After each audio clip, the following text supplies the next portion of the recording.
So this week was Super Tuesday. We saw millions of people around the country show up to vote in the primaries. So what did we know we were going to get along with that? Voter suppression. Can we at least all agree that every citizen of the United States should be able to exercise their right to vote without undue hardships imposed on them, without having to stand in line for 7 hours, without showing up to the polls to vote and realize that you've been purged from the voter rolls? None of this is reasonable. I can remember in high school reading about, in history class, about how laws were being passed specifically to keep black people from voting. So you had poll taxes, you had literacy tests, different laws thrown out there. Their real purpose was to keep black people from voting. And I remember thinking, how could you do this? How could you, with a clear conscience, think that this was an acceptable thing to do if everyone knew that's what this law was really about? How could you vote for that? And I get it now, because we see it happening today. We are doing this today in the United States. We are purging voter rolls. We have voter ID laws. We're closing polling stations. We're telling people that, if they're felons, they're not allowed to vote. And what is the point of all this? The point of all this is to keep certain people from exercising their right to vote in the democracy. It's about keeping certain people from voting. And how do we know this, right? This is a problem around the country right now, where a law is proposed because it has a specific goal. But you can't just pass a law saying it's about that specific goal. You can't just pass a law saying, well, this law is intended to keep people from getting abortions. This law is to keep people from being able to vote. So what they do is they figure out a law that they want to pass, and then they come up with a reason why that has to exist. So, example, you're seeing in the South, states are passing laws that are making it harder for women to be able to get abortions. And the whole reason that they give for these kinds of laws is saying it's actually about women's safety. It's actually about making sure that they're okay from a safety standpoint. But then when you ask doctors, they say, no, there's actually no valid medical reason why any of these laws should be imposed. It's not actually making women safer. So what you have is a situation, someone wants to get a certain law passed so that they can restrict people from doing certain things, and then they make up some other reason why that's happening. It's the same thing with voter security laws.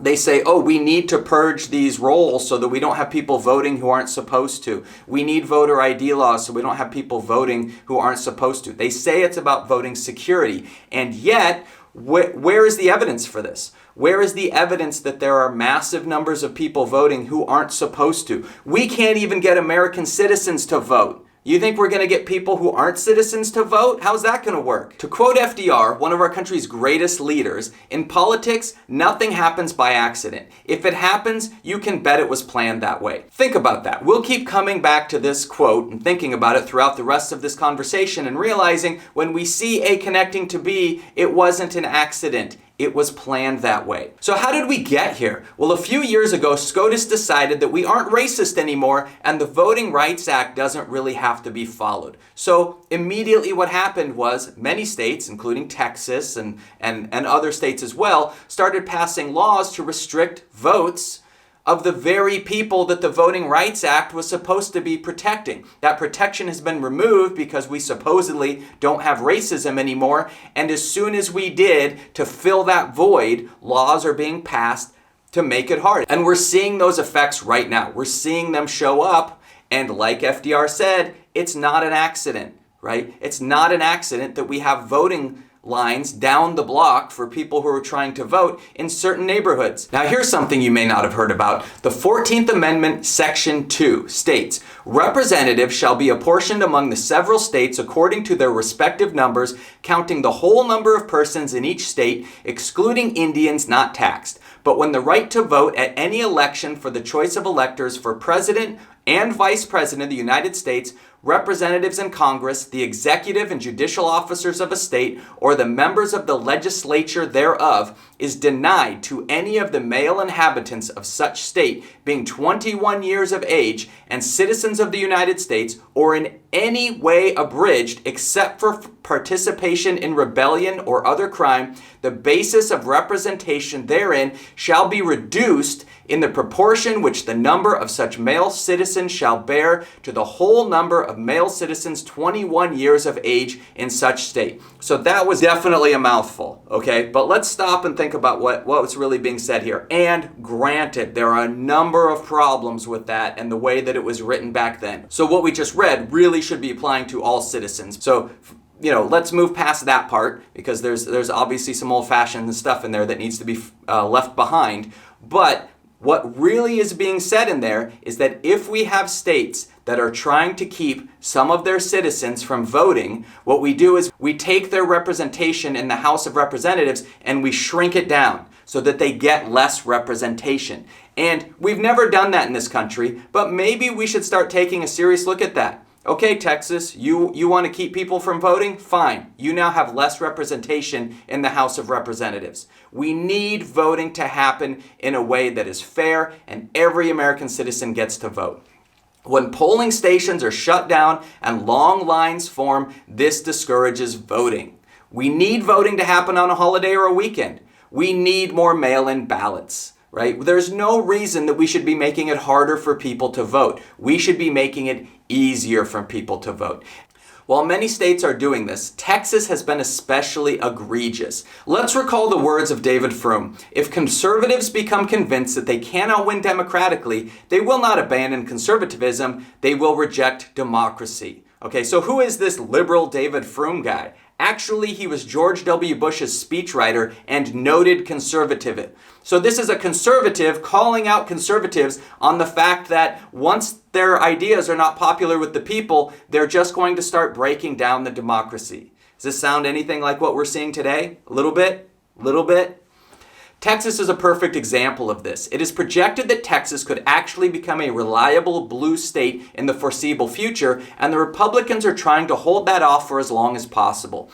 A 2016 study by the National Bureau of Economic Research found relative to entirely white neighborhoods, residents of entirely black neighborhoods waited 29% longer to vote and were 74% more likely to spend more than 30 minutes at their polling place.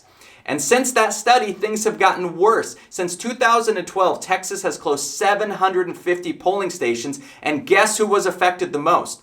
A recent analysis by The Guardian shows the 50 counties that gained the most black and Latino residents between 2012 and 2018 closed 542 polling sites compared to just 34 closures in the 50 counties that have gained the fewest black and Latino residents. This is despite the fact that the population in the former counties has risen by 2.5 million people, whereas the population in the latter category has fallen by over 13,000. So in other words, the area where they had a population reduction of 13,000 people saw their number of polling places reduced by a very small amount. In the place where they've seen a huge explosion of people, they've actually had a huge number, well over 500 polling places taken away. So, what's the conclusion? Why is this happening? Let's go back to that quote by FDR. None of this is happening by accident. It's actually the whole point.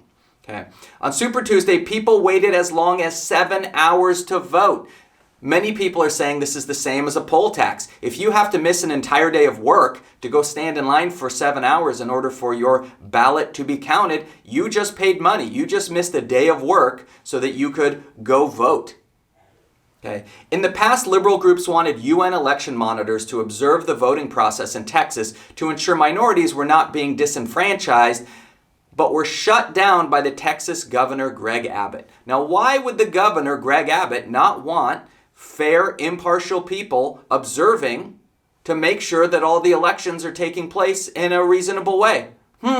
I wonder why he'd want to do that. With the Supreme Court deciding that we live in a post-racism era and that the Voting Rights Act no longer needs to be followed, the problems we are seeing in states regarding voting are not a symptom. They are the whole point. We will continue to see them going forward and getting worse until we vote people into office who will claw back voting rights for every United States citizen. If we cannot function as a democracy, then we have no chance of fixing all of our other problems. That's our story on voting voting rights. Please subscribe, and I'll see you again soon with more news and commentary.